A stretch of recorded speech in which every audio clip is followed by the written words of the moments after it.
Just to clarify, the game you're looking here is the one that you remember from the arcades, not the crappy Die Hard trilogy released on the PS1. This is Die Hard Arcade, the beat 'em up game you play as apparently Bruce Willis, based on the Die Hard from film franchise, going around beating up thugs, beating up terrorists, and saving the president's daughter.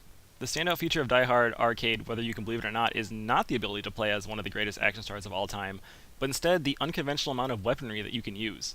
You have the standard array of weapons like guns, knives, fire hoses, whatever, bazookas, but you can also use brooms, or mops, or doors, or giant fish. I really don't know of any other game that lets me beat up a chef that was just cooking fish with that fish, or a game that lets me fight in a sauna with dudes that are just wearing towels that somehow don't fall off when they get up.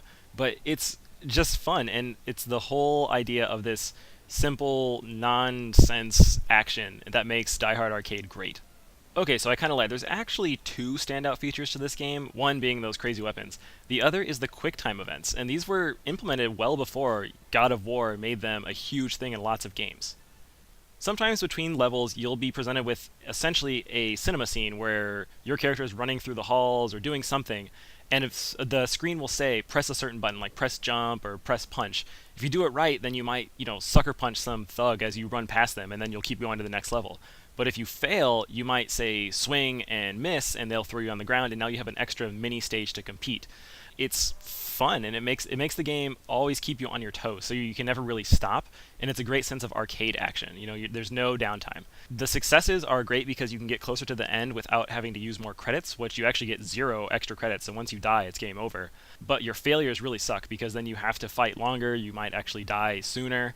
So yeah, risk reward is there, and it's really cool to see your character run and just slide under this door as it's about to close. It's like watching the movie, which is, what it's all about, so it works out.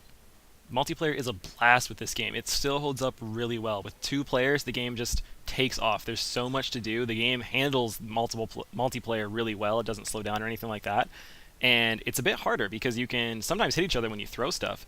But beyond that, you've got an extra person to help take out thugs. You have an extra person that can pick up your guns, so there's a bit of competition mixed in there as well. The plot just takes a complete backseat to what you and your friend are doing. I mean, yeah, I think you're trying to save the president's daughter or something like that, but really you're just beating people up as you go up to the top of this building. No matter how much fun you're having, the game is still really, really challenging. I mentioned before that you only have your one set of lives to go through, and that's really what it is. The only way you can get more lives is to play a version of Deep Scan, a really old game that's really, really boring.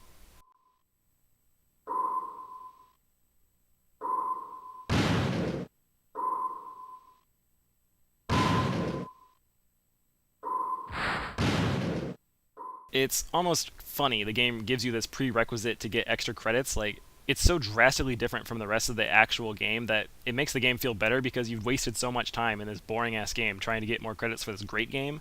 So, I mean, I guess I see what they did there, but it's just wasting your time to get more credits. I wish there was just an option to just have, infinite credits to enjoy the game.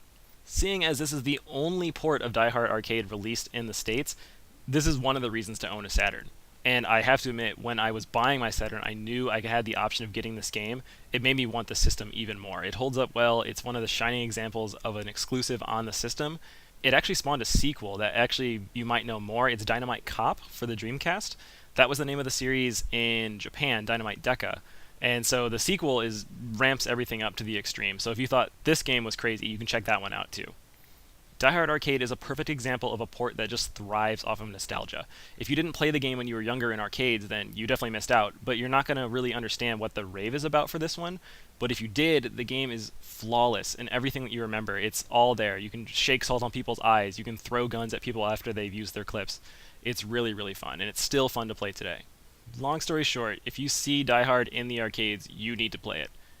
If you see Die Hard on the shelves at a used game store, make sure it's not the crappy PS1 game. It needs to be on the Saturn. It needs to be Die Hard Arcade. It is one of the best beat 'em ups ever made, and you will not regret your time with it.